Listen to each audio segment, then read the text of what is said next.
Well, it's all about the drought this week. Joining me now to discuss, Nationals MP David Gillespie. David, good morning to you. Thanks very much for joining us. Good morning, So there is Peter. a new code of conduct on the way. What guarantees have you been able to get or secure from the Agricultural Minister?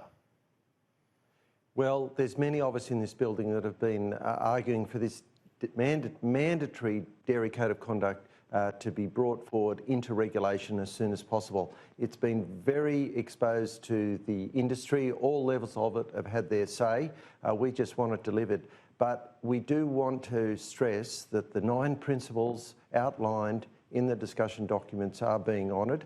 But there has been some pushback by some of the old guard that don't want farmers to have the freedom that they deserve. And that's what this code is going to do. It's going to break the exclusive nature of contracts that restrain their trade, and there was discussions that I picked up on some technical clauses that were going to be forced upon them that would restrain that in a technical sense. So we've got a couple of other clauses to go in, which will mean they will be able to trade with third parties, fourth parties if they like, trade onto a market.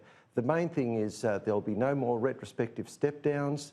There'll be the ability to contract for shorter periods of time rather than being locked in a deal where the farmer takes all the risk for 3 to 5 years. And as you've all seen across Australia, all the costs for farmers and dairy farmers in particular have skyrocketed because of the drought, and they're leaving in droves. Like in Northern Victoria, 50 farms are up for sale. In my part of the New South Wales North Coast, 6 have closed down, and they're big operators who know their industry well. It just doesn't add up, and this code will free them. So, David, what personal guarantees, though, have you been able to secure from the Agriculture Minister?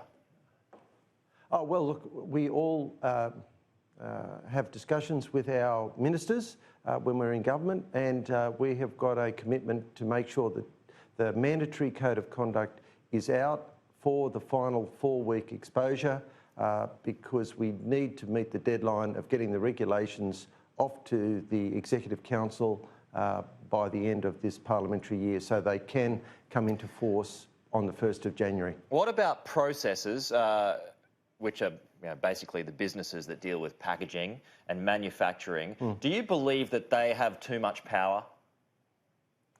Yeah, they do. The ACCC thinks that. Mick Keogh and the ACCC, Rod Sims, anyone who's analysed or been involved in it realises that they do have a huge power over the producers.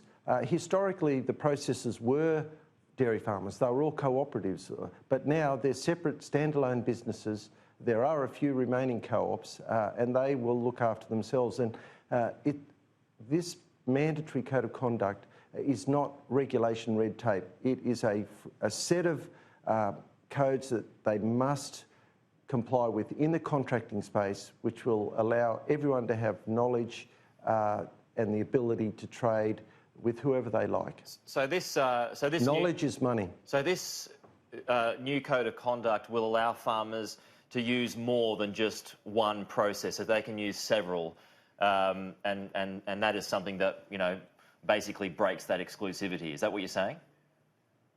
Yes, it is a critical part of the code, but there were some technical clause or conditions being floated by the historic major party, which is the processors, and I think putting a couple of clauses in there to mandate that they should be able to sell from their one set of infrastructure, insisting on new infrastructure for every new person they sign a contract with, keeping the milk in a pool and retaining title so it can be sold at the processor site later on down the track will be a great initiative.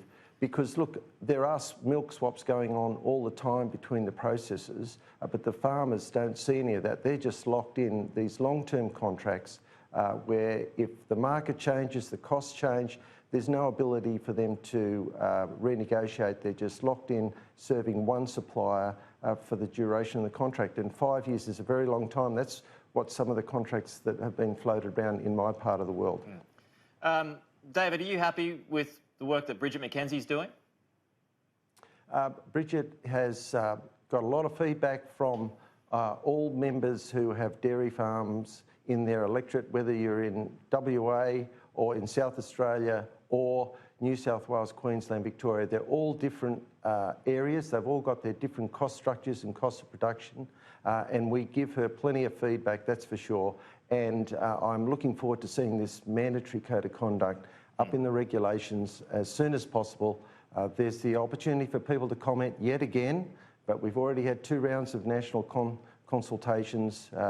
People have had the opportunity to have their say for months, and it's the most discussed and looked at document ever, as far as I can see. We just need to get it out there. But are you happy with the work that Bridget McKenzie is doing?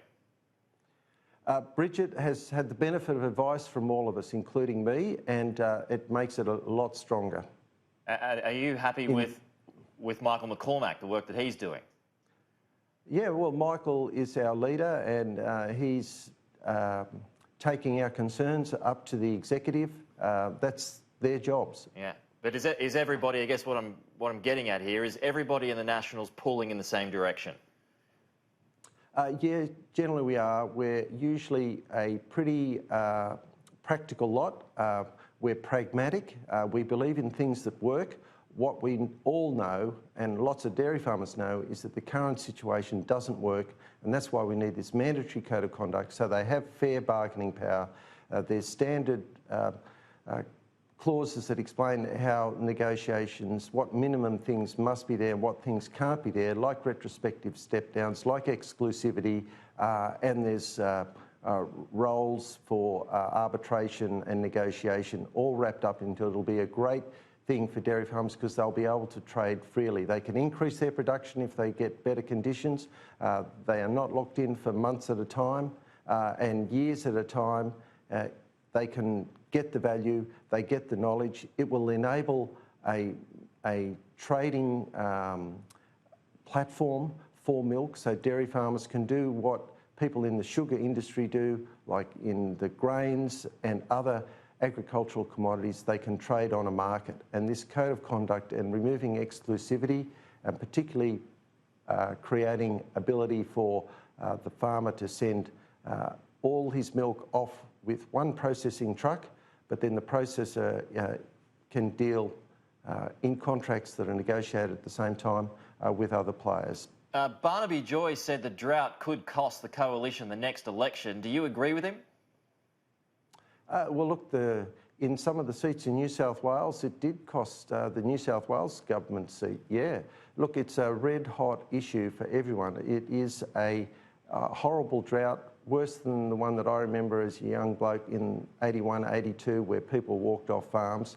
It seems to be going on much longer than everyone ever predicts, and we've got to be ahead of the game. We've got great drought policies out there already, but we in the National Party have, obviously, this document that's gone out, we have argued for more. Yeah. And I don't think anyone would argue against it. And when would that code of conduct come in place?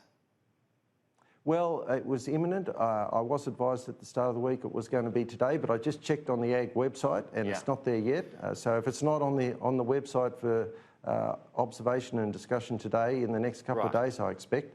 And David, just one more question. There's a story in the Courier Mail today. I just want to get your thoughts on it.